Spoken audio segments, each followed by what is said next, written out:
Okay, I think you're right. All right.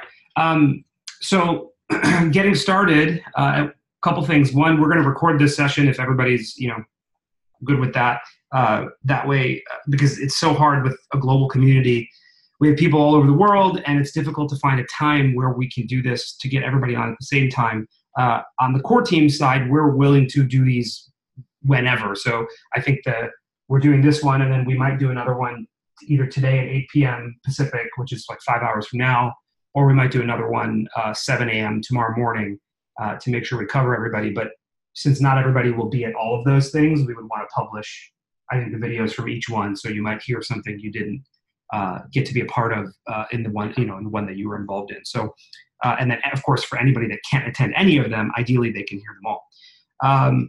So diving in, I think, like I said, what I wanted to do with the agenda was start with what are we working on, what are we thinking about, and I think for us, that's kind of two things that breaks into, this originally was like the first one we did, this is the second one, right? So the first one we did was very, very product centric. And I think this one should still be product centric, but also be sort of strategy centric. And we should be thinking about like merit in the bigger picture context of like, what are we trying to do?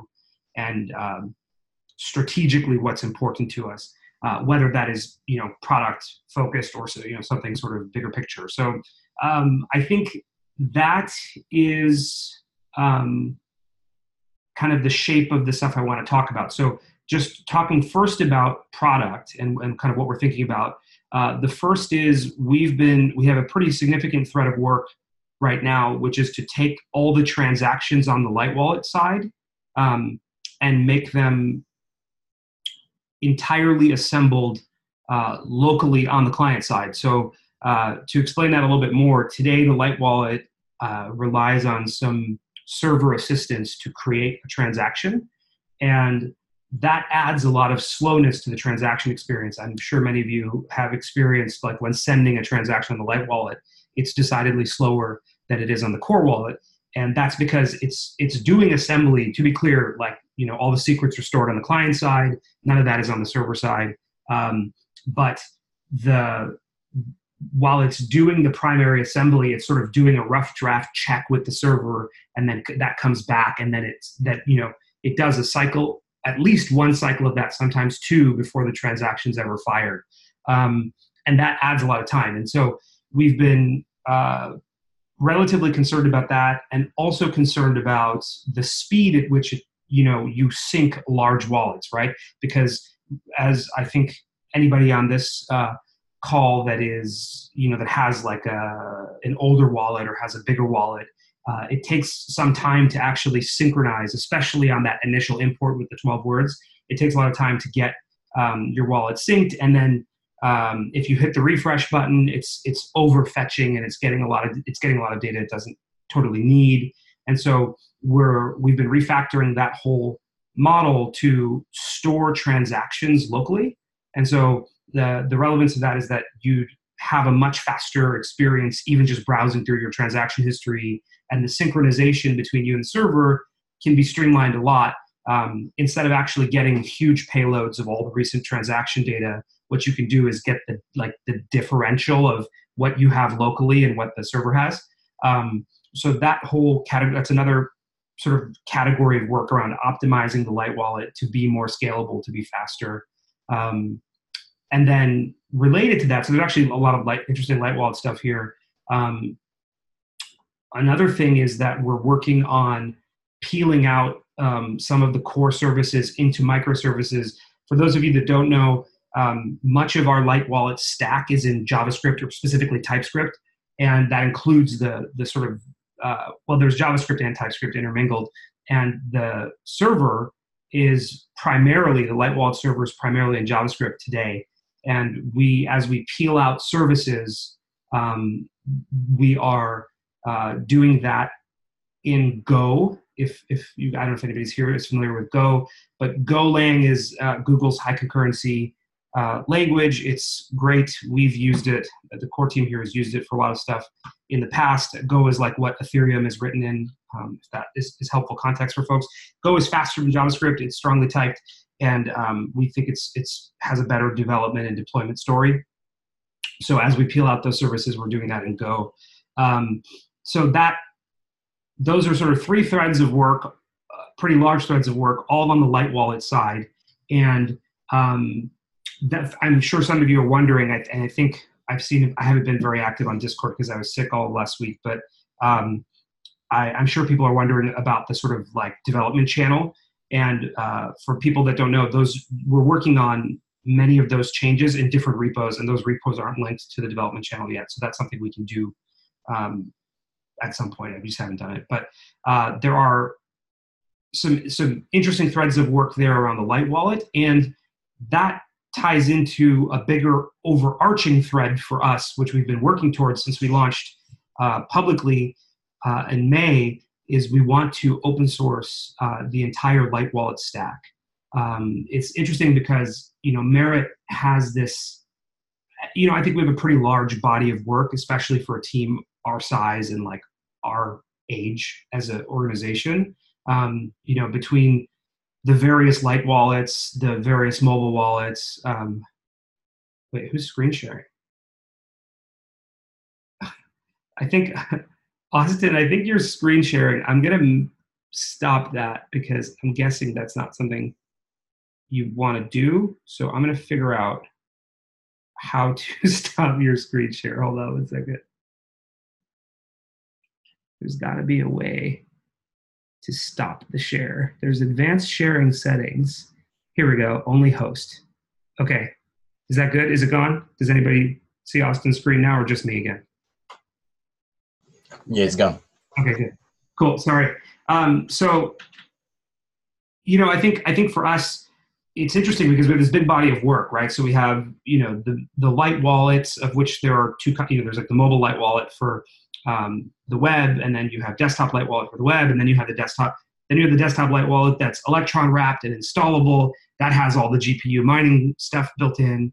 Then you have the mobile Light wallets that are like, Android, iOS, like installable apps. So there's all that stuff in addition to the core wallet, in addition to the Merit Market. So there's sort of just like a pretty significant breadth of code. And, we wanted to, it's interesting to us because like the core thing that's open source right now is just the Merit protocol. And I think that doesn't really do our code base like justice in terms of like how much code we have. There's actually more lines of code in the Light Wallet stack than there are in the Merit protocol. And that's saying something, because the Merit protocol has like 30,000 commits in that repo. Of course, some of those are like the earlier Bitcoin commits. But I think it's important to us to be truly sort of decentralized and open source, which is, I think, consistent with our ethos. So basically, all of the things that we're doing on the Light Wallet side are to make it scalable, to make it faster, to make it better, and then to sort of get that code out in the world so that other people can contribute to it, to see it and help make it better. So that is all the sort of Light Wallet focused work. It's crazy to think between the last meeting and this one, we actually launched POG2. So like, I feel that feels like it was like, I don't know, feels like months and months ago now, but it was only a couple weeks back. So POG2, of course, is live. I'm sure everybody has seen that, or hopefully has felt impacted that. So POG2 is out there. And then I think the other sort of big product initiative that is ongoing now, and I want to spend some time at this on this call talking about, is what we call MRC20, which is Merit's sort of future vision around allowing others to use the Merit blockchain to launch their own tokens. And that's a pretty big part of the vision, and it's probably the major thing that's technically we've been thinking about in the last, I would say, 3 weeks. Is like we've been spending a lot of time thinking about MRC20 and like, what does that mean? How does it work architecturally? And then how do we go about doing it? So that is the other major product stream of work. So that all wraps kind of the product stuff, and I'm sure there's stuff I'm leaving out there because we've been doing a lot of stuff, but I think those are the high level ones. The biggest strategic initiatives, so the things that we're doing outside of just like, building product, um, the first, I think, and maybe most important initiative to us right now is getting listed on one or more uh, exchanges. And I think that as our community continues to grow, I mean, we have, I think it's about 17,000 wallets on the network right now, and that number continues to grow. It makes more and more sense to, of course, be listed where, especially on some of the more significant exchanges, which have, in some cases, millions of users, right, that sort of can be exposed to Merit. I have lots of thoughts about getting listed in the Merit market, so it'd be great if other people have questions or want to engage on that. We can go deeper. No, Hunter, we're not listed on CoinMarketCap, and we haven't reached out to them. It may make sense to at some point in the not too distant future. I just assumed they wouldn't list us until we were on an exchange or on a major exchange. So yeah. Oh, sorry. I didn't realize that there were other questions in here. Okay, so if there are other questions, you're not in here, right? Or you are? Yeah, I am. Okay, so if you could find those if I miss any, would you? Cool. So we're not listed on CoinMarketCap yet, but that's, I think, all part of this sort of process. So let me I'll come back and I want to talk about getting listed and what that means and like why we're thinking about it so much, because I think that's a pretty big thread. Another big thing that we've been thinking about, and from a business standpoint, has been thinking about the Genesis block and how people can purchase or acquire Merit from the Genesis block, because we've had a number of people reach out since we've launched, asking to invest in Merit or buy large sort of chunks of Merit from the Genesis block, and it's been very difficult for us to find sort of a robust way to do that, and one that is fair, one that is like scalable, one that meets like the legal standards in the countries we're in. So we've been doing a lot of work there, and I think we're getting close to something that is pretty interesting that we think will be sort of fair and compelling, and will like also like won't have an outsized impact on liquidity and like what how much Merit is sort of in circulation at any given time. So that's been one really big strategic initiative for us, is thinking about the Genesis block and what we're code naming the Genesis block sale, and like what that process looks like and over how long. And then the other strategic initiative we talked about earlier, which is just like being more open source and having our more of our code base out in the wild, because I think what we didn't foresee was how awesome the community would be in terms of like taking code. I mean, as soon as we open sourced the mining pool, it was like overnight there was like multiple pools already supporting Merit, which was really great. And people have been, like Overcooked Panda with the awesome Block Explorer, and of course Decifi's amazing BlockStats project. Like, you have all these projects where if we open source more of the Merit code, then people would have more to work off of and more really cool stuff they can do. That's not to mention, once we open source the Light Wallet stack, it gives people the ability to actually create their own Light Wallets and potentially create their own Light Wallet servers if they want to. So that starts to get pretty interesting, I think, for what happens in the Merit ecosystem. And then we've been spending, for the first time, in Merit, I think we have actually spent a fair bit of time thinking about marketing, like market strategy, and like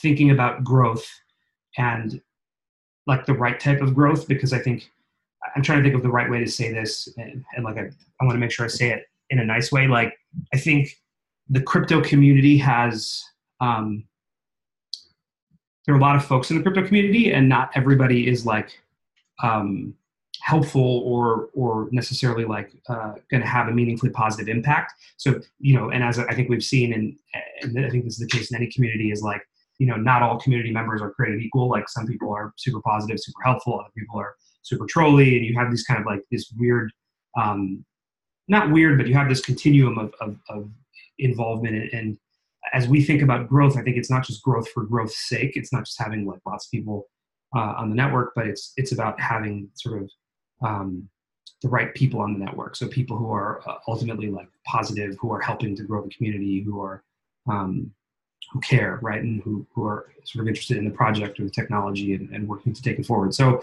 those are the big strategic initiatives. And I was purposely very like I went high level over each of those because I could spend easily like 15 or 20 minutes on each one. So before I do that, which I'm happy to do, we have a number of people on the call, right? We have 13 folks here, so I want to make sure that like if people have questions or other things that we can like address those and answer those and make it a little bit more of like a back and forth. And then of course I can always come back to any of these things and talk about them in more detail. So let me ask now before we move on. Does anybody have questions about the stuff I just said before we move on to like other Q&A or any Q&A?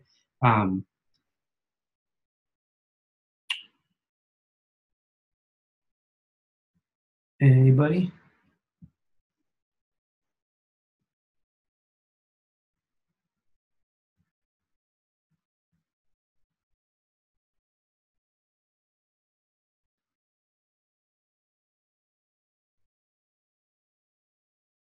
I have a bunch of questions from Alexis, which is awesome. Super helpful. I can answer. So I'm trying to think, are any of those super specific to what we just talked through?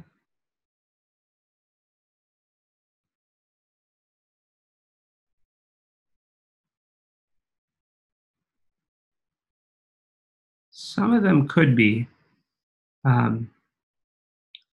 Oh.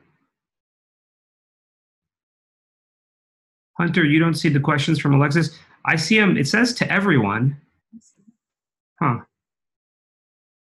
Okay, well, I will read each question as I answer it. So I'll start. So why don't we move to general Q&A, because it sounds like nobody had specific questions about the stuff we just talked through. So if it's okay with everybody, we'll go to like high level Q&A. Would love to dig into any and all of the topics. So let's start at the top. Alexis from Parachute. Of course, I know who you are. Alexis has been great. Starting at the top. Parachute Scale Growth Rewards. I don't know a whole lot about this. So are there more details on that question, Alexis? Because I don't know what the Parachute Scale Growth Rewards are about, or if there's a problem there. Admittedly, I've been super busy and haven't checked Discord very much, so I may need to jump in and check in with Kat and see what's going on. I don't totally know. But if you want to add clarity to that question, I can try to answer it either through voice or through text. I'm happy to try and go deeper. I'll move on to the next one, which is more community admins. Yes, this is something we've talked about for a while now. So, I think we've at least in the last 3 to 5 weeks, it's become clear that we need to have ideally have more community help, and we've got an amazing community so far, and I think the members of the super community are great. So I think we're always open to doing this, but it's hard we're balancing a ton of priorities right now. So it's been, I think, hard for us to find the right time to do a proper search. And honestly, I think our super community has been so good that I don't know. What do you think, Jessica? Yeah, I would say we're not it's not that we're opposed to doing it. We fully intend to do it. There was just a question about how robust we are when we do it, right? Do we have, a set of terms available for them? Do we talk about our expectations, that kind of thing? And we just haven't really gone deep on it. Yeah. Yeah, and in some ways, I think we're spoiled because we have such positive community members, especially in the super community, that I think have played effectively like an admin proxy role. Yeah. So I think we're getting a lot of value there right now, which I think has allowed us to stall a little bit on getting on making some admin, official admin choices. So I think that's something we have to do, and I think it's something we will do. So I agree with that. I think that's great. When will Merit, and by the way, I'm going to So Alexis has a bunch of really great questions. So I'm going to answer all these, but I'll also like cycle, like if other people ask questions, I'll like switch to those and switch back so that other people's, that I can make sure I'm answering other folks' questions.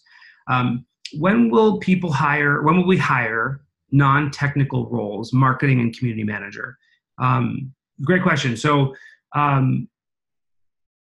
soon, I think we, I don't know how to describe this. I think that when you're really, really busy and really, really overloaded, which I think most of us on the core team, I think can speak to what that feels like. Sometimes I feel like hiring is like hard to do. Like you're just like in the zone doing the thing, and like hiring just makes like it just is more work to do. And so I find that oftentimes the hardest times to hire are the times when you're the most buried.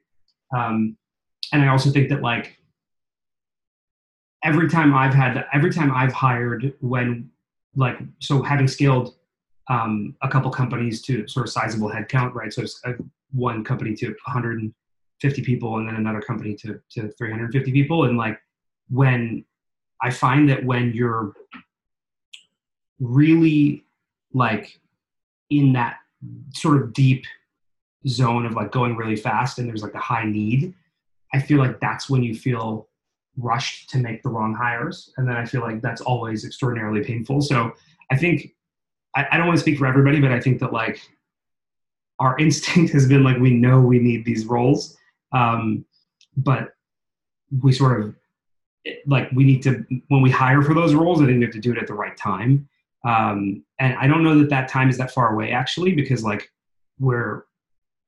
many of us on the core team now are starting to think a lot more about marketing and start thinking a lot more about like strategy and like just the higher level sort of business stuff, because we've been so deep in the code for so long. And like, we're finally like, we have a core light wallet. That's great. We have, the Merit core wallet, we have all these like pieces of software that we think are working, relatively well. And there's always work to do to improve those things. And we're doing that work. But at the same time, it's like stuff at like a baseline level. There's a foundation that I think is there for Merit now, which is really great and allows us to think strategically. So I think you're seeing members of the core team internally start to like shift their mind share there. So like, not that we would necessarily retitle anybody, but I think that like we're thinking about that. I'm especially now like switching into that headspace.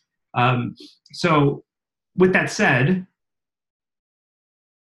I think we do plan to hire for the non-technical roles. If somebody wanted, like, I don't want to dodge the answer here. So like if I don't know, I mean, Q4, I guess would be my answer, like somewhere in the like October, November, December sort of part of the year, I think is when it makes sense. So that's how I'm thinking about it.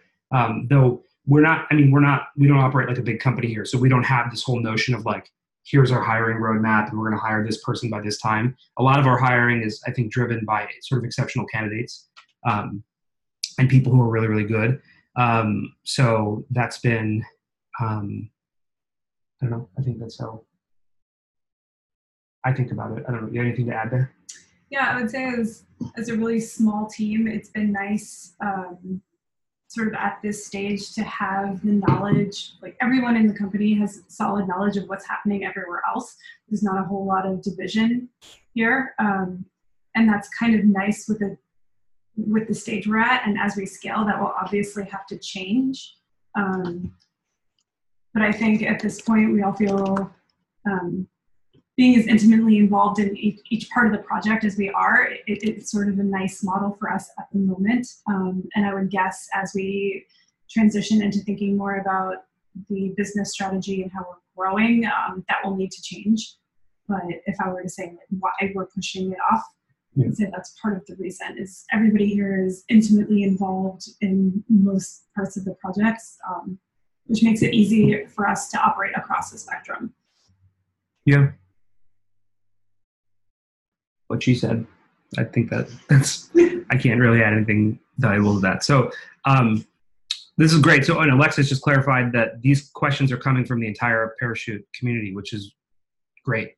Love the Parachute community, love the question. So next, what's Adil's personal thought about those abusing POG? No, they can't do anything, but how does he feel? Great question. Um, I think my personal thoughts are that I don't love it. I think that it's not really in the spirit of what the Merit, protocol is about and what the project is about. Um, at the same time, it is decentralized software, and you have to assume that when you build a system like this, that it's that you can't there is no central point of control, right? That's the whole point of decentralized software. So you have to assume that if there is an opportunity for somebody to do something that's economically in their best interest, even if it sort of hurts other people or hurts the community, that like at least some users will try, at least, a non-zero number of people will probably take that path. And you have to assume that when you think through strategy. For us, I think we were very deliberate about POG2. I mean, and we should. I think we had planned to, and maybe I think we still will. Just Max and I have been so busy, and now he is out with a death in the family, so he's out this week. But like, one thing that we've talked a lot about doing is explaining the painstaking depth that we went through to sort of build POG2. Right? We had simulated.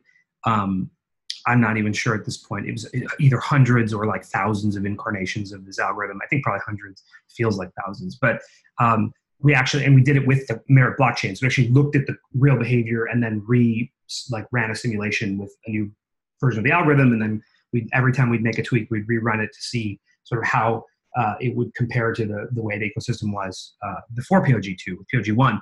And so I think that POG2, when we made the change, we knew that if somebody wanted to, there'd be more of a benefit to trying to engage in faking behavior in some ways, and in other ways there'd be a lot less, right? Because for those of you who remember, one of the things that POG1 was susceptible to was sort of like creating a daisy chain wallet, and you'd have all these sort of levels in your community, and then you could sort of like hang your balance off the end wallet, right?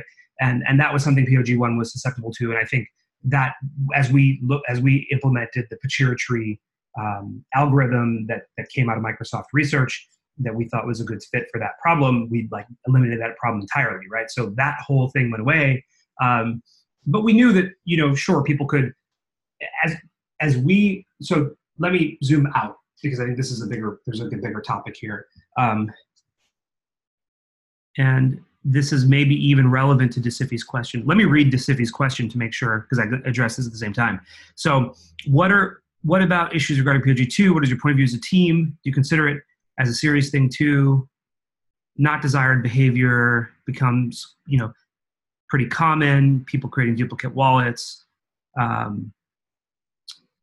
So then people, compared to people with big wallets and a strong network, getting around 10%. Oh, getting less. Oh, so I guess like less of the stuff is going to people who deserve it. Invite scams. And so DeCiffi is also saying that this problem could potentially get worse over time as people get more sophisticated in the abuse. So let's talk about this. Yeah. So when we made this change, we had a pretty big decision to make, and Max and I especially, because we spent the most time on it, but I don't want to say that other people didn't, because I know, Jessica contributed to those conversations, and so did Tony and other members of the core team. But we had a big decision to make with POG2, and ultimately came down to this notion around how important did we want wealth to be in the network, right? Because ultimately, the one thing you can't fake, like the one non-scammable thing, right, a non-gameable thing, is stake, right? At the end of the day, you can't fake stake. Like you either have merit or you don't. And you either have a lot of merit or you don't. And that is in terms of like purity, that's like the most pure metric. And POG1, I think, as everybody hopefully will remember, POG1 was very, very sort of slanted toward this notion of stake. And in many ways, it was like a sort of a distributed stake, right? Like we looked at the stake of your network and how that rolled up. as we implemented Pituitary and worked out sort of any of the like other vectors of abuse around that, which we did early on. We could have launched POG2 a while ago with just that. It became clear to us when we modeled it that it would end up largely serving those with large balances. And we were of two minds about that, right? Because on one hand, that's still a positive behavior. Like if you come into the merit community and you acquire a lot of merit, chances are in almost every case, you're like benefiting the community, right? Because you got that merit either by buying it, which benefits the community, or you got it by mining it, which benefits the community, right? Yeah, and then subsequently holding it benefits the community, right? So we were of two minds about that because I think that's an important thing, and it's something that really like is beneficial to the network. But at the same time, it is called proof of growth, right? And we wanted it to be something that ultimately rewards growth because we continue to think that one of the biggest problems in crypto is the lack of just usage, right? And I think that I wish I had more like stats at the tip of my fingers, but I've read all kinds of stuff recently that talks about like the real number of distributed apps or DApp users worldwide, and like the numbers are like crazy low. And that makes sense because like a lot of this stuff is not usable or interesting, and some of it's like too hardcore, I think, for a broader audience. But the point there is to say, okay, well, we know stake can't be gamed, but if we keep it only focused on stake, then like we get into this place where only the wealthiest members of the network in merit terms, which probably means real life terms because you need to buy like real life things to get a lot of merit. Either you're trading money for merit or you're buying like video cards or mining power and you're getting merit that way. So we looked at that and we said, okay, well, we want to make sure that people can grow the community. So then how do we look less at the stake of the network, but look more at the breadth?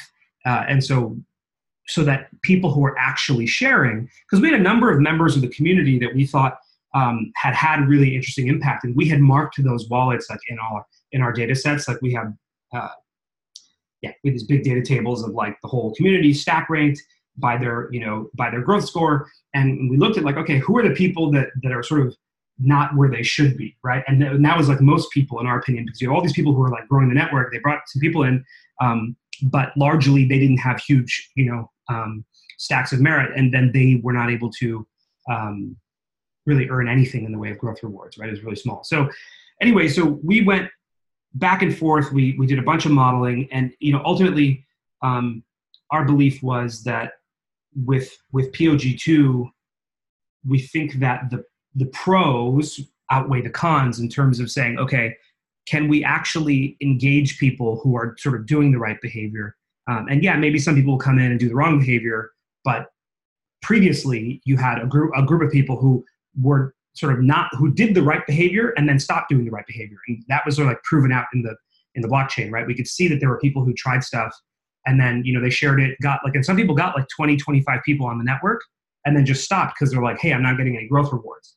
And so it became this thing where like the only way to really participate in growth rewards with POG1 would be to have a relatively big stack of merit in the first place. And then you can sort of do both. And so it becomes like you're basically buying like an activation to do growth rewards, right, through merit. And that to us didn't feel totally right. So as we thought about POG2, we said, okay, let's model it all these ways. And ultimately what we came to is this notion that if we take the reward distribution, we split it, we have the ability to, like, that creates the framework that allows us to put weights on these things. And today we split that weight 50-50, right? So today, I don't know how technical the audience is or people have looked at the POG2 code, but what you'll see there is that you sort of have now you have these buckets of growth rewards, right? And so one of them is this sort of stakey, game-proof, Pituitary algorithm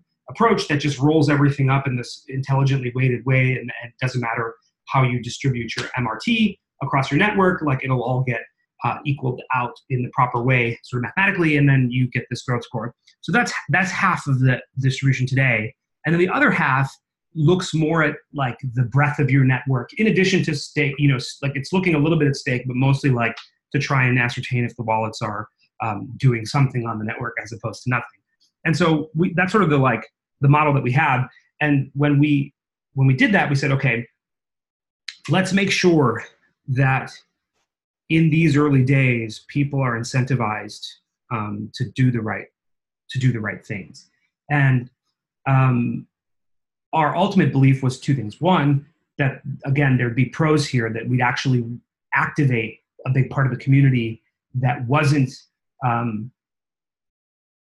there since the beginning, because what we were finding is the people who were continually sort of actively sharing and growing were the people who were getting growth rewards. And those people were the people who were in the community really early, and they were like CPU mining when they were able to get huge amounts per day. I'm sure some of us here remember what the good old days were like. So they actually had pretty big stacks of merit, and they were growing the network. And so then they were actually engaging in the reward experience the way we had intended it to be. But then other people who came in sort of later downstream didn't. And so anyway, so ultimately just like trying to tie all that up into because it's a lot of complex thoughts and a lot of stuff we went through, we said, okay, we've got these two pools. At any time in the future, we can decrease the sort of weight on either pool, right? And we have to remember where we are in time, right? Which is Merit today has fewer than 1 million users, right? And I think about that's how we as a team, it's there's pre-million and then there's 1 million plus, right? And of course there's lots of stages between here and there. But, for us, it's when you think about that early stage, you want to make sure that that the community is incentivized to share. And then over time, as we think about POG3, POG4, as there are new versions of the algorithm, we can, modify those weights and even add new groups in, right? Because we had brainstormed multiple different groups, sort of, a new user bonus group, or we had experimented with a couple different interesting models that would make sure that people could be engaged. So anyway, so in the end, we said, okay, let's launch it, and we can potentially tweak the weights later, and we can also see how it plays out. And our fundamental belief with the model was that the best thing you could do is bring real people into the network, because as much as somebody might be able to engage in a vector of abuse today and say, okay, I'm going to make 5 fake wallets and put some MRT in those wallets, that's still your MRT, right? So you're actually taking your own MRT and then spreading it across wallets below you, which, by the way, takes away from your ability to get pull from the first pool. So you actually are trading pools, because you can if you kept all your stake in one wallet, you actually win more from that first pool, which is half the rewards, and the other half is this other pool. So you're potentially jumping over to the other side, which may not benefit you, or you might think it will, but then it might not benefit you over the long term. So I think this is the key thing that most people haven't realized, is that you are sacrificing by doing this. You're basically putting your eggs in a different basket, which is not as much of a benefit as it seems to be. I think the perception is that, you win no matter what, and I don't think that's the case because of the two pools. Yeah, right. So I think that's a part of it, and then I think the other part of it is you spend these invites this way, ultimately on wallets that are not going to be really used, right? So whereas you could have sort of the opportunity cost would have been to share that with a real person. And the point though is the relevance of proof of growth, both in theory and in practice, is if you bring another person to the network, you're actually improving and growing the strength and size of the network. And at the end of the day, that if you're bringing real people to the network, the total stake of your network should be decidedly higher than the total stake of a network that is just sort of faking, right? Because if you buy 10,000 merit and spread it across a bunch of wallets, that's you're limited to the 10,000 merit you bought, right?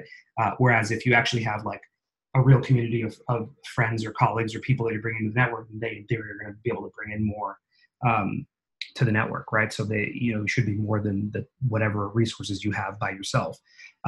So anyway, so that's all a long-winded way of saying we thought a lot about it. I think we were deliberate in making the changes that we did, and I think that I think it's important to remember that like the the early stages of, I think, a community and developing and growing, um, it's important. Like, sure, we don't want fraud. We don't want people to do the wrong things. But like the most important thing is growing, right? And one of the things we talked about internally, and we've talked about this both before and after we launched POG2, right? Is like when you look at famous growth stories, even in finance, like PayPal is a great example. If anybody here remembers, PayPal gave everybody $5. Do you remember this when you signed up for PayPal in the early days? This was like a thing when I was a kid. So everybody got $5 for signing up, and you just had to have a unique email address. So the interesting question there is like, how many of PayPal's first million users were real?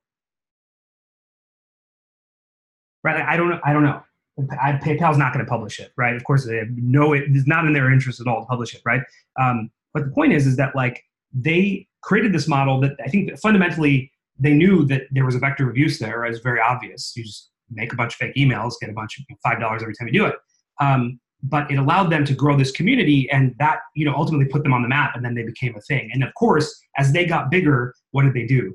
Right? They started to focus more on fraud, right? Because that's the thing you focus on when you've actually got weight and you've got like you're a thing that's going to be here and you've got millions of users, and like that's the time to do that. So I don't want to sit here and say that like that fraudulent behavior is okay, because it's not, and we don't think it is.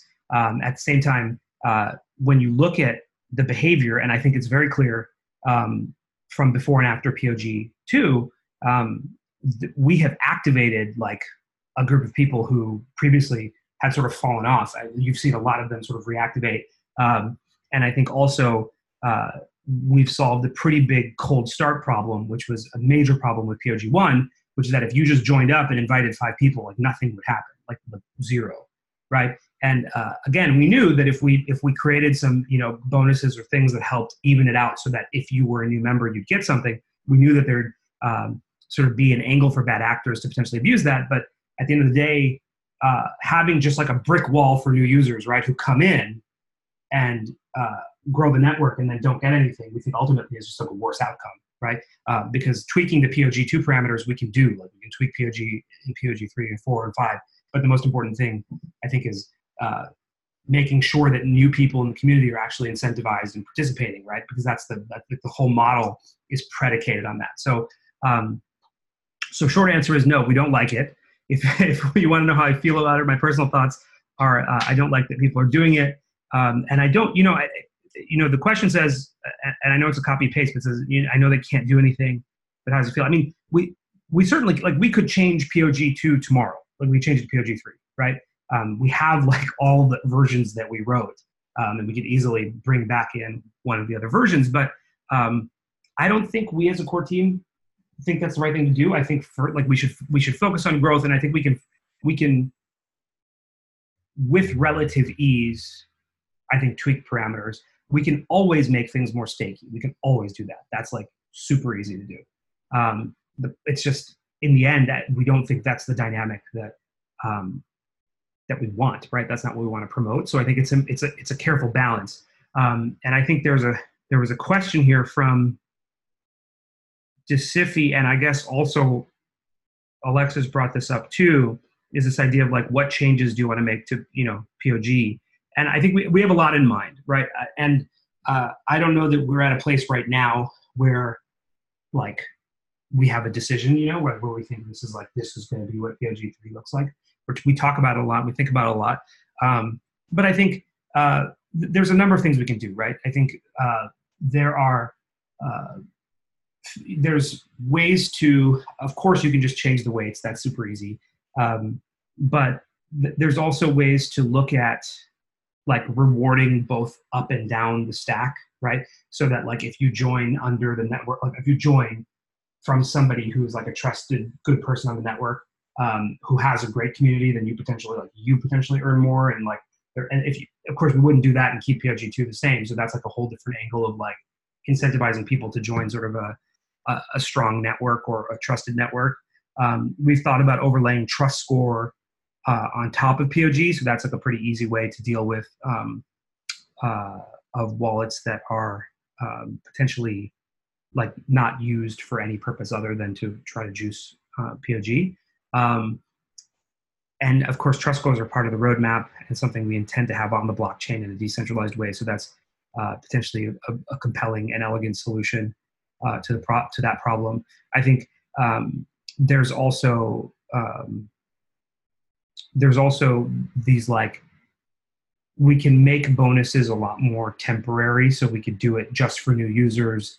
And so like it would make merit a little bit more like a little bit more of like a cutthroat competitive dynamic, but there's like a way where, you know, you can sort of like give people bonuses, but as the age of their wallet goes up, then like the bar goes up, and then they have to, and until they've aged into being a fully mature wallet, and then they're competing with everybody, right? So there are ways to do that that we thought a lot about. So I mean, there's lots. I mean, we could spend an entire hour just going into all the versions of POG that we thought about. You know, suffice it to say, I don't think POG 2 is where POG ends. I don't think any of us think that. I don't know that it's at the top of our list right now to ship POG 3, and I know that might sound crazy to people, but like I think the important thing right now, like if you look at like POG 2 hasn't been alive that long, and so if we make these changes, I think I'm confident we can solve or improve POG. We can solve the sort of abuse vector that people are talking about. At the same time, I think strategically we're just like focused on growing the community and getting listed in these other important things that I think are just more urgent right now. Yeah, that's how I feel. I would agree with that last point, especially. So growth is the most important thing holistically for the coin, and that's where the mind of the team is right now. And then fine-tuning POG won't ever go away. Yeah, it's a forever thing. I think the other thing I would say, just to make it really clear, I think, and maybe this is why I think, because I've asked myself, why am I less concerned than I think some members of the community are? And I think the reason I'm less concerned is because I know, like, I have a sense of the things we would do to fix it.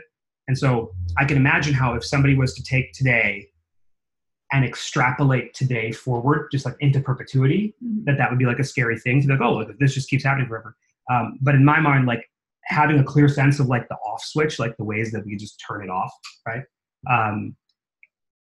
I guess I'm just not as worried about it because there's like, it becomes temporal. There's this period of time where like, where POG 2 exists in its current form, right? And if that like, if you extrapolate that forward, sure, that like could look scary over like 3 years from now, right? Mm-hmm. But like, if we're talking about like 3 months or 4 months, then I think like when you think about how much merit is issued over time and how long our halving cycles are, and like there will be 100 million merit in distribution by the sort of end of that distribution cycle with all the halving. Like, I don't know, I like that's part of, I think, why it sits on the priority stack where it does, is because it's like, this is not affecting the future of all the 100 million. Like there's like 70 million merit to come, right? Mm-hmm. There's like only, I don't know, 30-ish million out there. I don't know exactly what's out there, but like, when you think about it in those terms, that's, I think, why it fits where it does strategically for us. Yeah, also, I mean, that's how I think about it. Seeing a huge improvement from POG 1 to POG 2. I mean, I don't think there's a lot of debate about that. It's been a huge improvement for most of the community, and that alone was a huge win. And so I think like we haven't really lost sight of that in thinking about POG 2. So yeah, and I think that's well said. And I think also like it's easy for all of us, because like I think people are competitive. It's easy to focus on like the negative part of the change, right? But like there's like numerous positive things about like POG 2 that like reactivated members of the community who very clearly were not engaged before, or like who were engaged and then dropped off and then they came back. And just the sheer number of people who are receiving benefits from it is like significant. Mm-hmm. A lot more people are winning. So yeah, so I think just to finish that point, and then I think we can come back to it because I'm guessing there'll be more questions on it. I think we took POG 2 quite seriously, and I think we were very deliberate about the change we made, and I think there's lots of stuff we can do in the future to improve it, and I think we're planning to, and I think that's maybe why it's like we're not panicking about it internally, is that like we know that there's just lots of levers we can pull to adjust that. To me, that's almost like the easy part. Like there's a lot of harder things that I think we're thinking about right now strategically. So let me leave that answer there for now, and then jump to the next one. We'll see. Yeah, let's jump to the next one, and then we can jump back to that too. And by the way, Desifi, Alexis, like others, if you have more POG like follow-ups to what I just said, don't hesitate to kind of throw them in so we can come back to them. Okay, next, I'm going to jump around now because I think has there been some new stuff or no?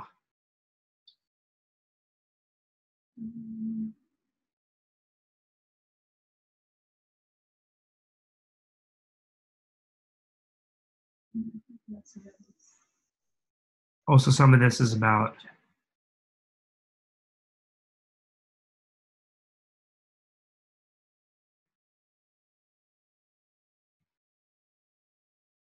All right, so let's go back to. Okay, Crunchy Cat has a question. What are the short-term plans for Merit, i.e., rest of the year? Sorry if I missed it. Oh, yeah. So I'll give you. I did mention it earlier, and it'll be in the video too when we publish it. But just super quickly, getting listed on one or more significant exchanges is one of the biggest priorities. The Genesis block, handling the inbound interest for the Genesis block, and figuring out how to fairly distribute it and over what the right time scale is, and then how to do that in like an appropriate way legally as well, has been certainly a big part of my time, fortunately or unfortunately.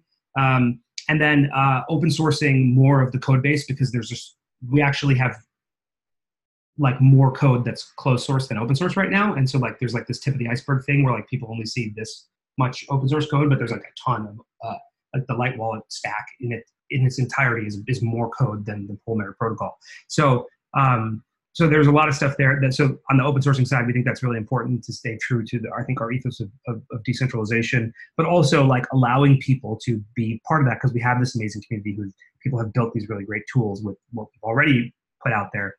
As we put more out, I think there's going to be more community involvement there. And then I think, and then marketing, high level marketing has been a big part of our sort of strategic thinking.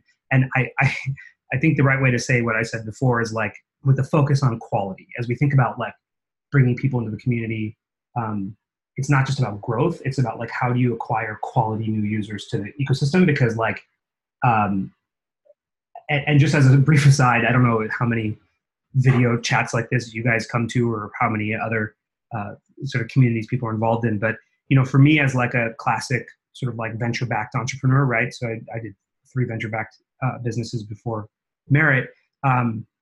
I find myself surprised at like the continuum of actors in crypto. So like there's just a lot of like scammy, skeevy people. Like it's just like a lot of them, including like a huge number of like crypto influencers, and like I don't even know what to call these people, but like it's been very eye-opening. And so we've had to do a lot of what I would call sifting. Like we have to sift through like who is a legit person, who's not legit.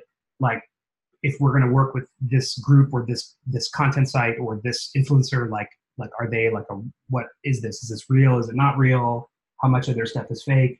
And so I've just never in my career like had to do that before. So it's been very, I would say, it's very eye-opening and very, and maybe you guys, I mean, maybe I sound dumb saying this, but like, it's a whole category of work in crypto is to separate like fake, scammy people from like real people. And I've just not seen that like anywhere else in business. That's like not a thing. I mean, it is in a very small way, like maybe 1 in 100 people or 1 in 1,000 people is like a bad actor. And crypto, that number is dramatically higher. So I think we're spending a lot of time like getting our bearings straight. And part of that, so I guess actually, Crunchy Cat, your question is good because it made me think of a thing that I didn't list before. That's a big category of work for us now, which is building a strong like advisory group around Merit. So we actually have, I don't even know how many advisors now, like a pretty good number. We haven't announced any of them yet.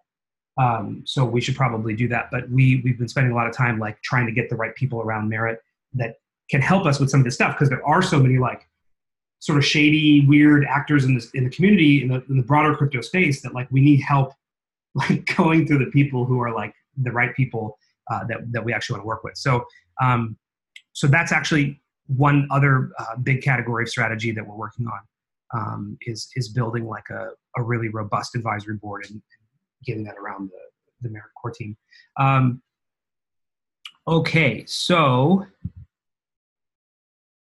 let's ask.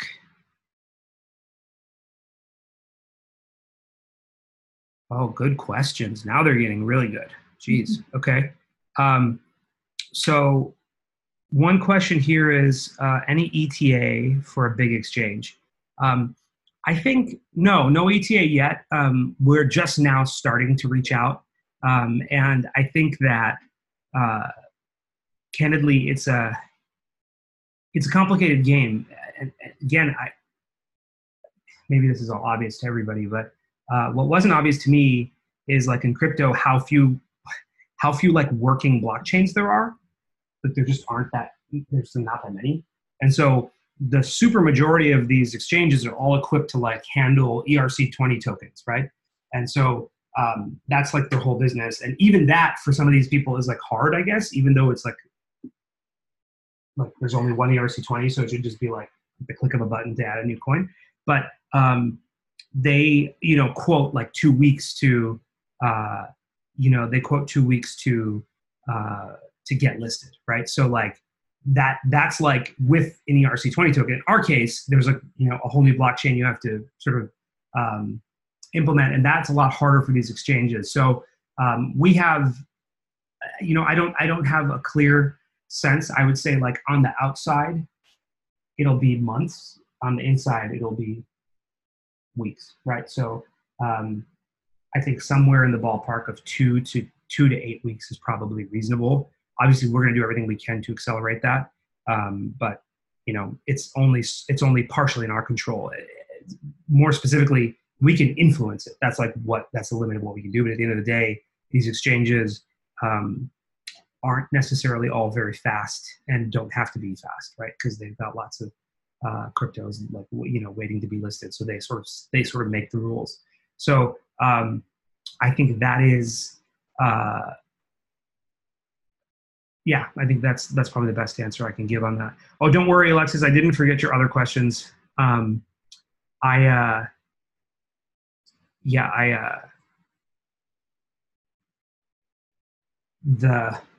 skipping, so I'm like coming down and then coming back up so that we can answer some other questions too. Oh yes, we are aware of the Coinbase listing, and we are already in touch with them, I think is probably all I can say on that. But suffice it to say, we are very aware and already in touch. Let's see. How close are we to seeing Ethereum, Litecoin, or fiat pairings on the market? Is that still on the roadmap? Good question. I think we're relatively close on Ethereum. We have work in progress on that. We haven't thought, like we haven't done work for Litecoin, for example. For fiat, oh man, should we talk about fiat? I think that's gonna be okay. Yeah, it's gonna go. Okay, let's talk about fiat. So fiat is a little bit of a complex beast, and we've been working through it as best we can. So part of it is basically the question with fiat comes down to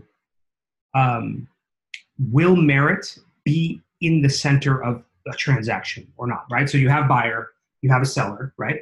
And then there's like, is merit in the middle? If merit is not in the middle, then fiat is like easy. We can ship fiat like next week or the week after.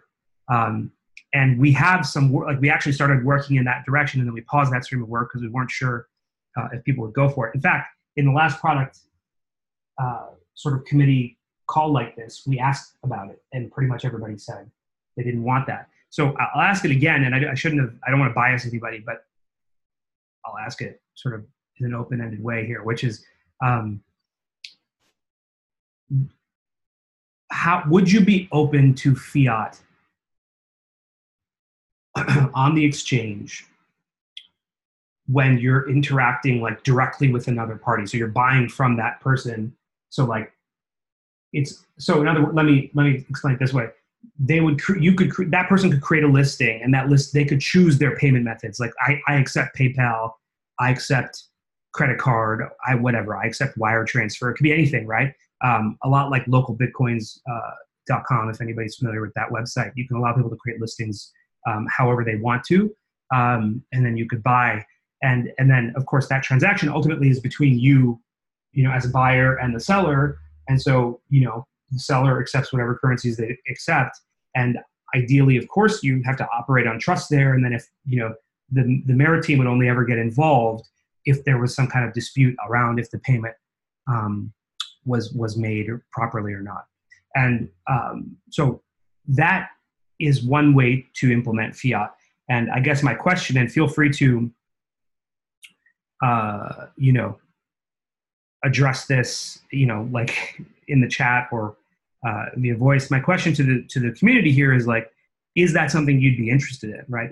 Would it be interesting either as a buyer or a seller to be able to transact in fiat or other, well, mostly fiat, but like with whatever payment methods you want, sort of custom, you can make custom payment methods, right? Like I accept some, like not PayPal payment service, right? Or I accept Venmo, whatever it happens to be.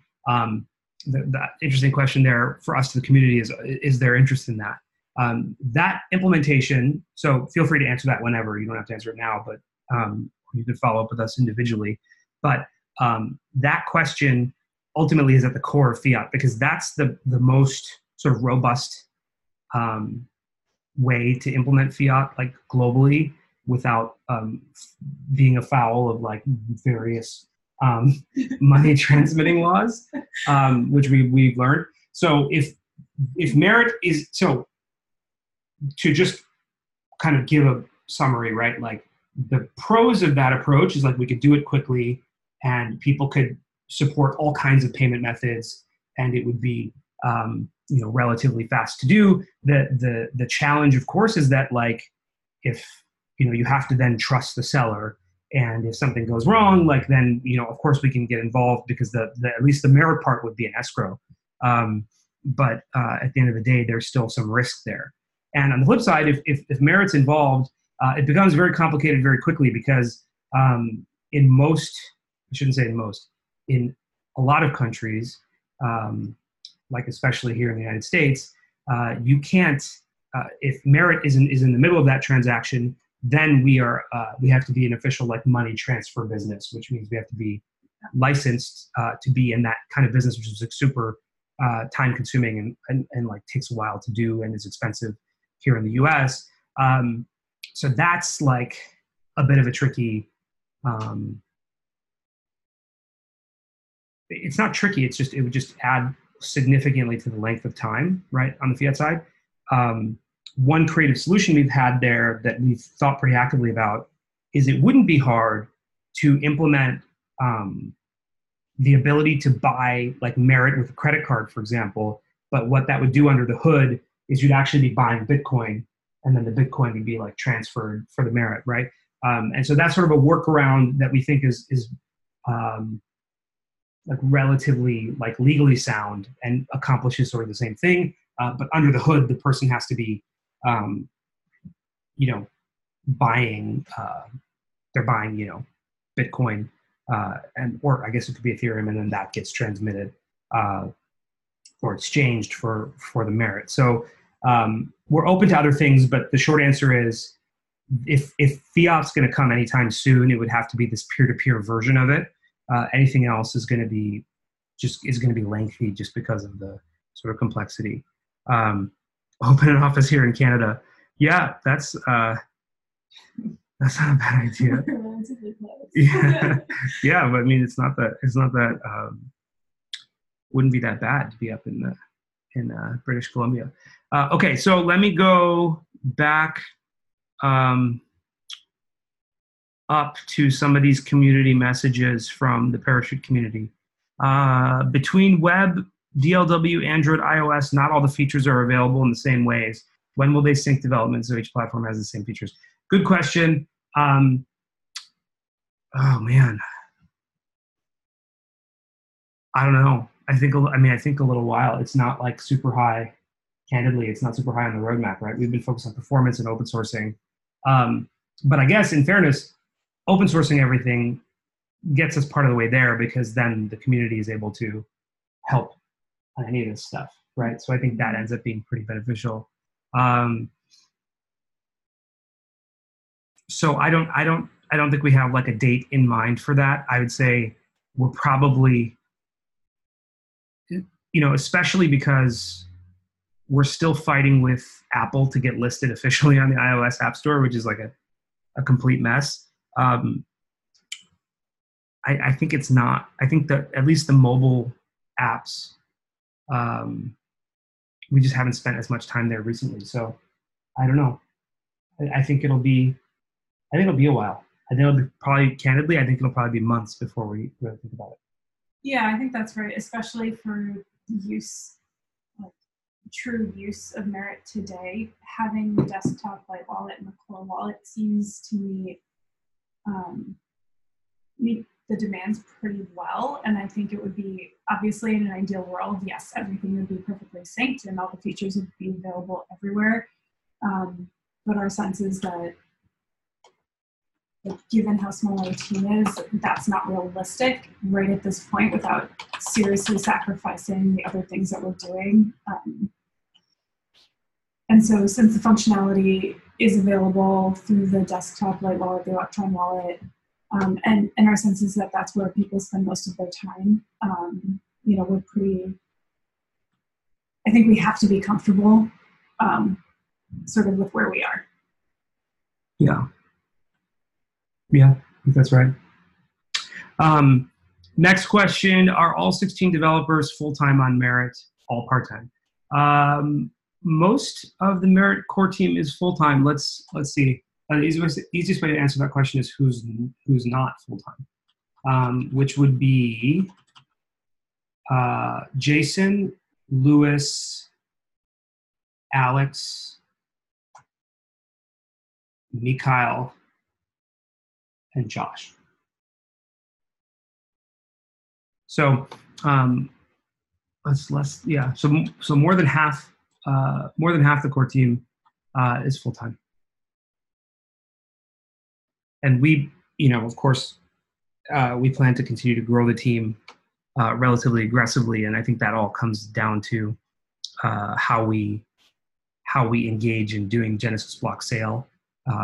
Which, as we said, was one of the big things we're working on. So that's going to be, I think we have pretty aggressive plans to continue to do talent acquisition, but I think it has to fall into this broader context of how we're doing that sale and over what period of time and all that stuff. So that said, I think relative to the other question, which is when are we hiring for non-technical roles, I think probably our next 3 hires are probably not technical. I think both those things are sort of on the roadmap for us. How do you personally think Merit will grow into this next stage, Dill? Good question. How I personally think Merit will grow into the next stage. Well, so I have a lot of perspective on this because I know the ways we're thinking about driving growth. So I think a lot of the growth is going to come from people using, it's going to come from these use cases. I think for Merit or new tokens that are on the Merit blockchain. I think that is, to me, fundamentally, as we think about growth, there has to be something that turns the user experience from Merit from a want to a need, right? And I think, candidly, this is the biggest problem in crypto and blockchain today anyway, right? I think the super majority of use, and I'd love people to find data that refutes this because I haven't been able to find it. The super majority of use in crypto that we've seen and that I've personally seen is just trading, right? These are tradable instruments. And when you look at the TX volume on all these blockchains, it's all just like exchanges moving it, you know what I mean, between, because the, hosted wallets on the exchanges, or it's like from one exchange to another. And so you have just like so much of this is just like finance and trading and like creating an asset class that people can trade, and then like that creates this game that everybody plays, and everybody's playing it because that's like, makes sense, because that's sort of what broader Wall Street is, right? Is this ability to trade equities and to trade derivatives. And so now crypto is this new asset class that everybody gets to trade. And I think what's happened in crypto, in my opinion, is that like the trading has dramatically outstripped like the real usage. So it's like it's being traded like it's this thing, like it's, you know what I mean, like that people are using it all the time and all this stuff, and like, but like, and you have people trying to do fundamental analysis of cryptos, which is complicated because they usually don't make any money. So like there's like no, you know what I mean? Like there's no income statement or balance sheet or discounted cash flows. So the whole thing becomes sort of interesting. And so I think that's where crypto is today. And I think that for us, I think getting to this place of being a thing people, actually have a use case around using, like, and that there's some need, I think is particularly interesting. And I think that's where our future plans around MRC20 and around allowing people to launch tokens or communities on the Merit network, I think is like a really big deal, because it sort of creates this use case where I do think Merit is the best place on earth that you can do that. And I think that like we're certainly the best blockchain in the world for that. And so, that's how I think about the next phase of growth for us. I think, but I'll say one more thing, because that's maybe what I just said is probably like 2 phases of growth from now. I think the first phase is like, as much as we've built Merit to be very user-friendly, and we're remarkably proud of the number of Merit users for whom, like the number of Merit users for whom this is their first crypto. This is the first crypto they ever use, the first crypto they're mining. We're super proud of that. And at the same time, I think it's important to realize that for us to win this broader market adoption of like getting the world to use Merit, we have to win the crypto market, right? So I think like you have to get today's like early adopting crypto community in the Merit ecosystem as part of the path to getting like the broader non-crypto community into Merit. So I think that's how I think of the sort of next stage, and then the stage after that. So hopefully that answers that question. Do you maybe want to talk a little bit more about MRC20? Yes. Maybe we can wrap with, because we didn't go deeper into the strategic initiatives, so we should probably wrap with those. Okay. So maybe I'll tackle some of these like smaller questions first, and then we can come back to that. How are we on time? It's 4:20. Okay. So we'll probably want to wrap in like 15-ish minutes. Yeah. Okay, I don't want to keep everybody forever, but this has been great. Okay, so what are the things the community has done really well since the last AMA? Anything we should stop doing? I think the community has done a lot of stuff well. I think that we're so lucky. Like, I don't know if you guys look at other cryptos, but when I talk to potential advisors or investors or other folks in the crypto space, they're floored by like the number of people in our Discord versus the activity. Because like you can go to all these other cryptos and like they've got like 50,000 people in their Telegram, which by the way you can buy for like $40. That's like a thing you could buy on the internet, which it's fascinating, right? Because you've got these like 50,000 Telegram groups and there's nobody saying anything, and then our community activity dwarfs all of these like things, and then with a much smaller group. And so I think we're very lucky as it pertains to community. I think we have some really awesome people sort of setting a great example. It's like hard to name all of them, right? Because there's so many great people, and many of them are on this call. Like Aki is here, and Desifi is here, and Overclock Panda is here, and I think and Camo is mentioned in the next question, who's also been stepping up in a great way. So I think honestly, I think what the community is doing is great. I think there are sort of like leaders in the community who are emerging as sort of like beacons that people can look up to and like follow that role modeling. So that's, and many of the people I named, I think, are on that list, and there's more than that probably. So that would be, I think that's my answer to the question. I don't think there's anything I'd I'd have to go think about it and come back if there's something I'd say the community needs to stop doing.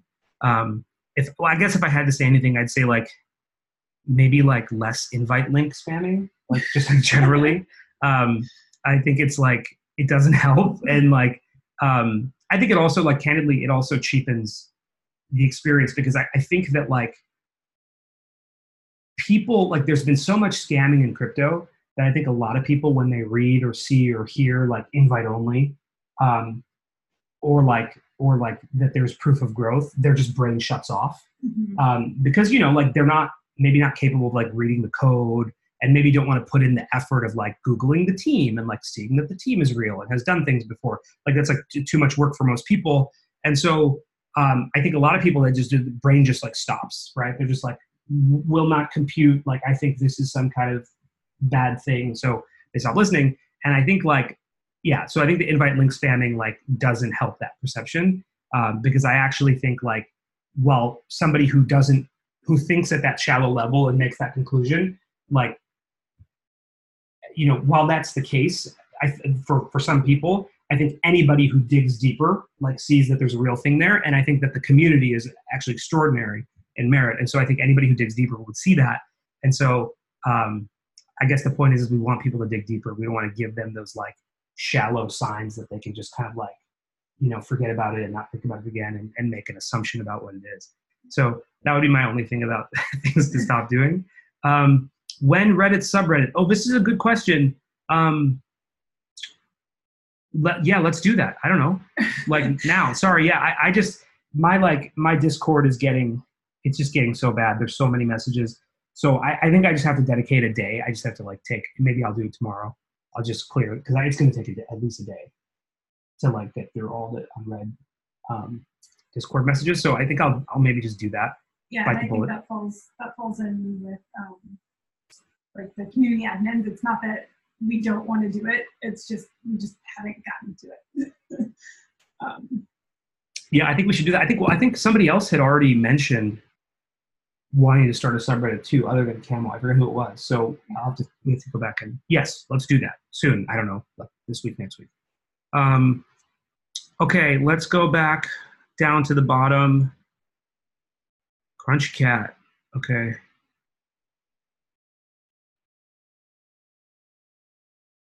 Yeah, OC Panda. Yeah, talking about the legit concern, right? Okay. Invite spamming. It's a Jeff battle now.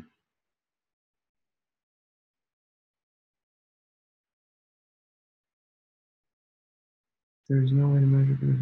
Yep. Supervisors. Yep.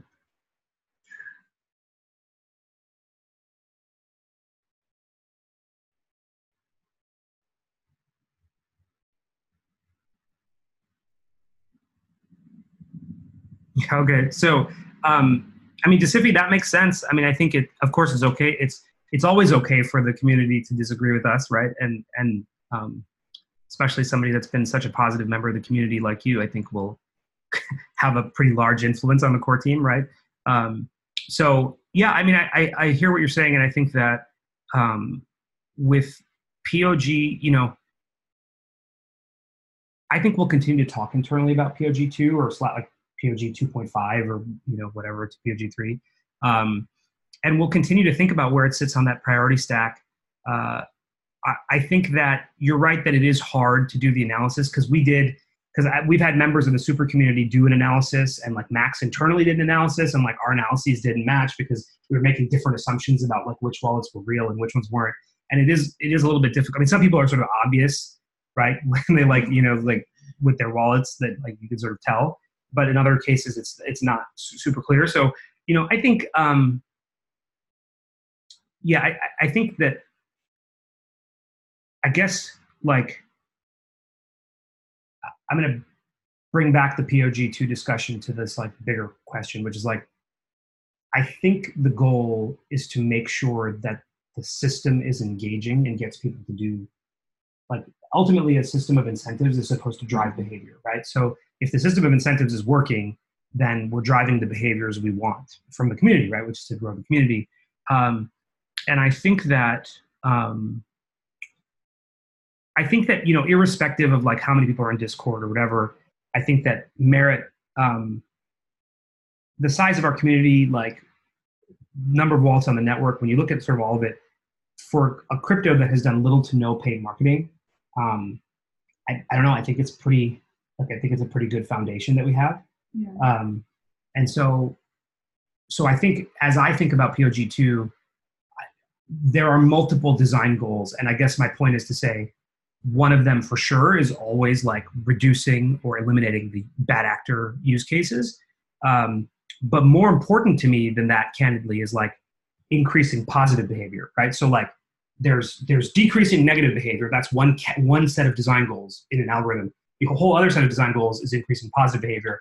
And candidly, I don't think we're done yet. Like, I don't think we're done increasing the positive like effects of the algorithm. So I think there's tweaking to do on multiple fronts. So for what it's worth, I think like we need to, as we zoom out and think, we have to think not just about preventing bad behavior, but also promoting good behavior, because at the end of the day, the community and merit will sort of live or die based on how we're able to grow, right? Because it's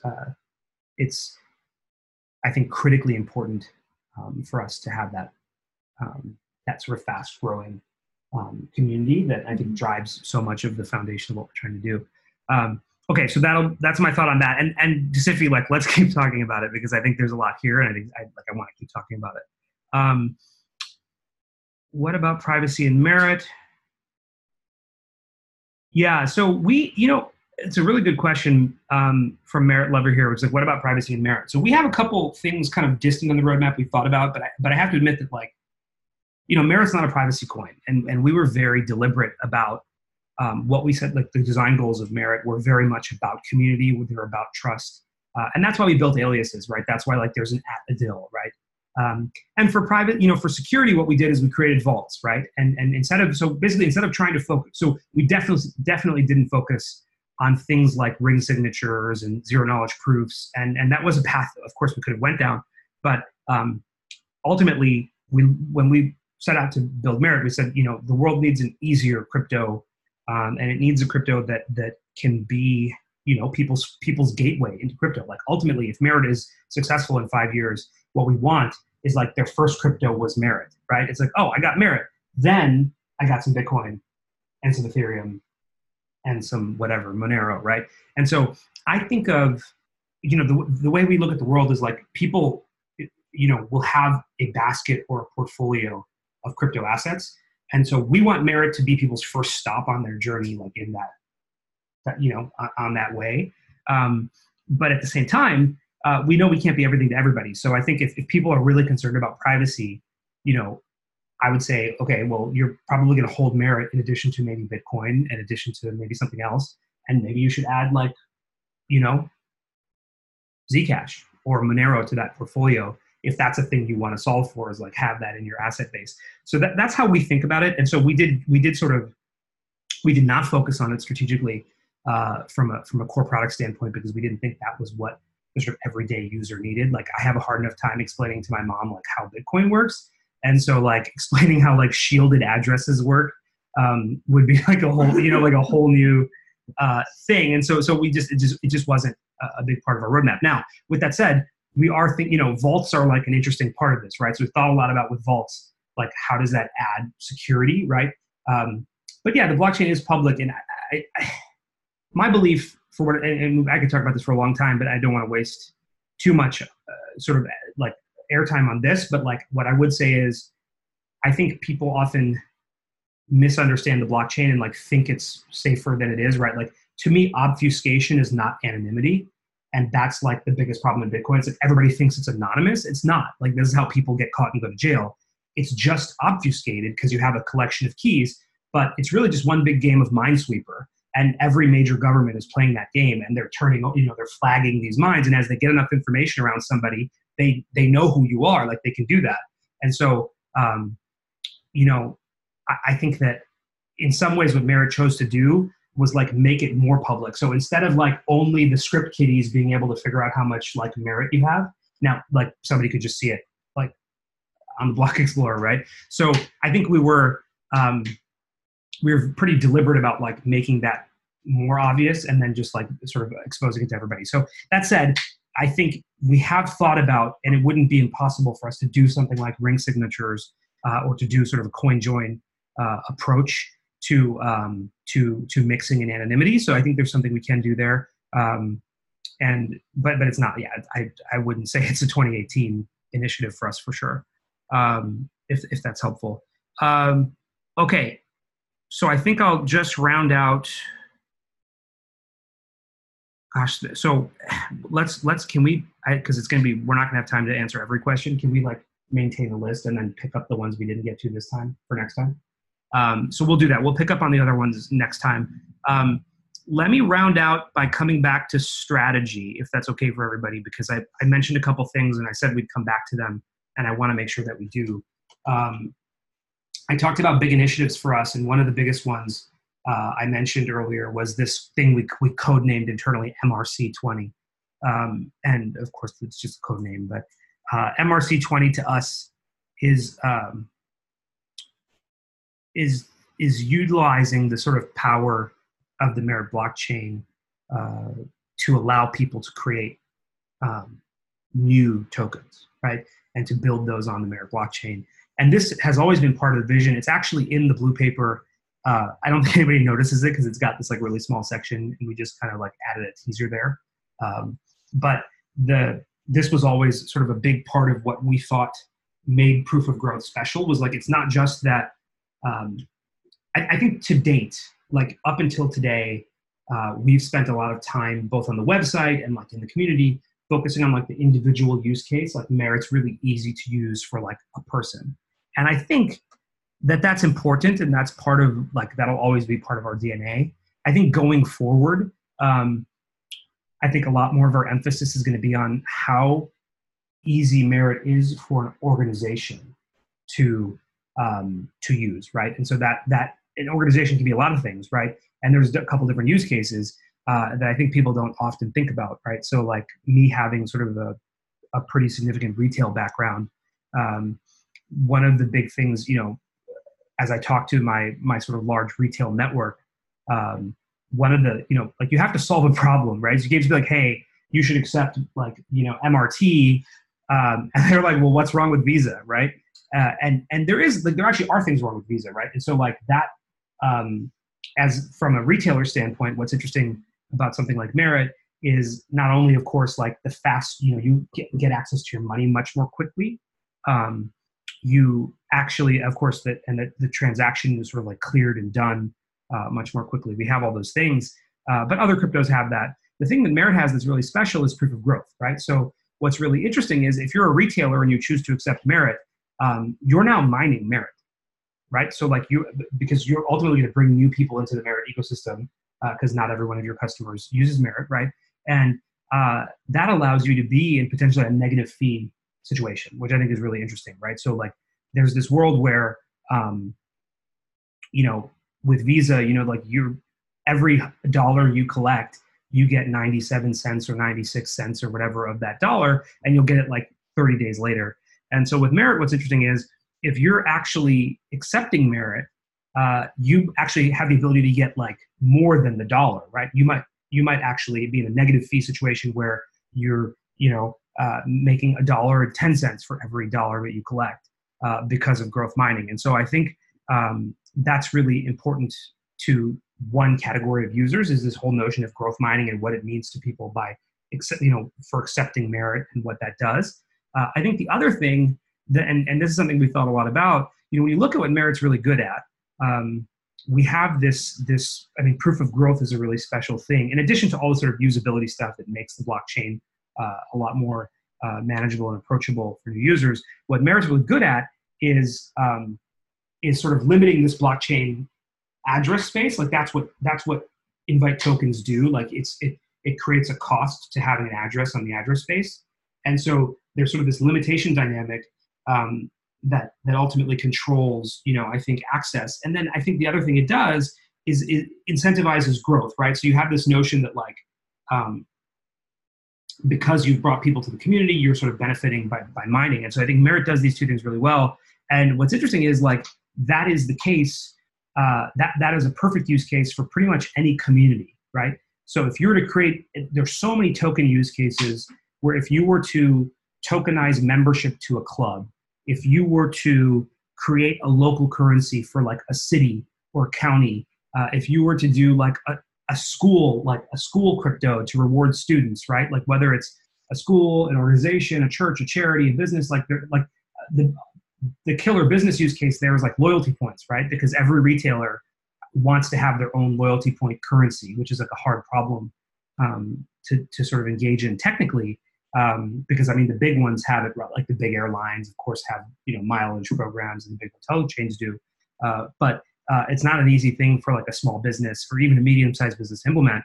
And it's actually a really good use of blockchain. But again, like you have to be like a United customer to have United miles. Yeah. Right. So like there has to be some there has to be some limitation of the address space, right? Otherwise, that whole use case doesn't work for organizations. And so I think what's special about Merit is that as we launch MRC20, it creates what we hope is going to be like the level of ease that we've brought to the everyday user. We want to bring that to organizations, right? And say, like, this is like the easiest way for you to tokenize something or create a token for something. And let me be really clear, because I think that the obvious question somebody might ask here is like, well, okay, can't you do that on Ethereum? Can't you do that on like Cardano or anything that's like a smart contract programming platform? And the answer is like, yeah, not really though, not in the way that we're talking about it, right? Like, sure, these frameworks allow you to create a DApp or a smart contract, but like, that's not what the business community is looking for, right? Like the way to think about that is like, the business community is not looking for new programming languages, right? Like they're looking for turnkey solutions. That's, fundamentally how that community works and is driven. So like, you don't have people in like retail being like, hey, should I be using like JavaScript or like Golang, right? They're asking, should I be using Magento or BigCommerce or Shopify, right? Because these are turnkey solutions that just like solve the problem that they have. And so I think in many ways, what Merit is trying to do is sort of be this like this more turnkey solution for folks that are trying to like click a button and tokenize. Like that's a thing we're going to be able to do with the Merit blockchain. That like, sure, you could go write like or hire a dev team to go do that somewhere else or try to do that somewhere else, but that's not like the Merit way. That's not what we're trying to do. And so I think for us, it's like we don't want to be all things to all people. I think we want to solve a couple different cases and make them as one click as they can be, which is very much our ethos. And I think that's to us like a killer feature for Merit, is to say, okay, if you want to start a club or if you want to do an after school program or whatever you want to do, Merit should be the absolute easiest place for you to create that token. And I think more than that, it's also unique in that like you can, I don't want to get too technical, but like you can utilize these limitation dynamics like the invite only dynamic. You can utilize that in your own token, right? And chances are what we'll do with MRC20, probably V2, is have custom rules, right? So those custom rules will actually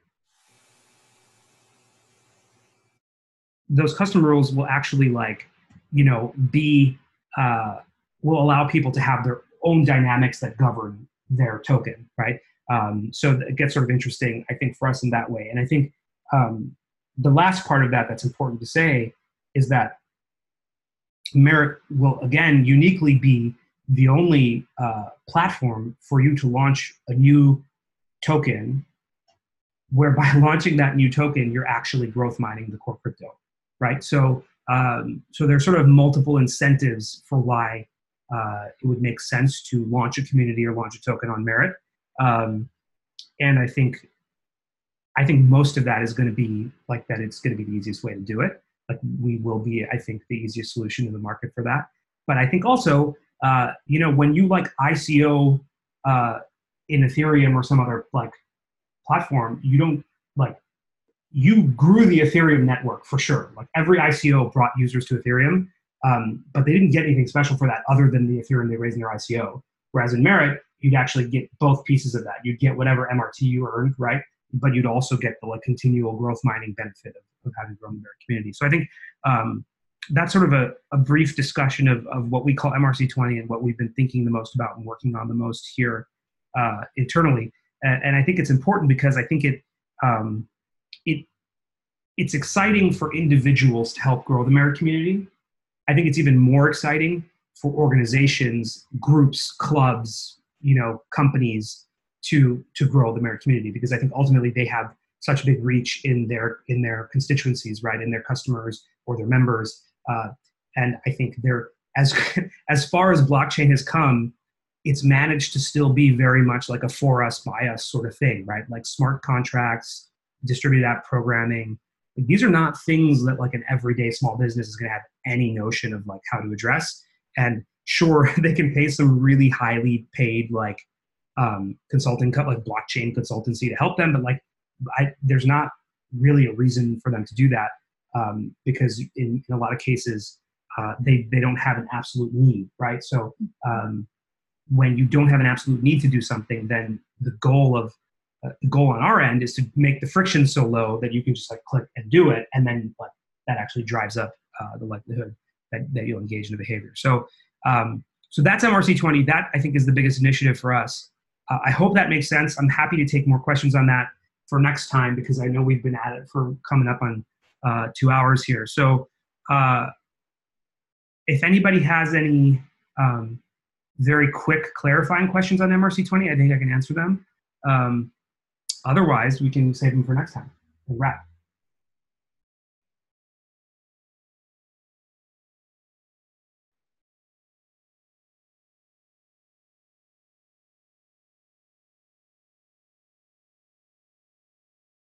So I see one, let's see. Oh, I think I hopefully answered Overcooked Panda's question just now. I didn't even see the question, but I went into MRC20, so hopefully that helps.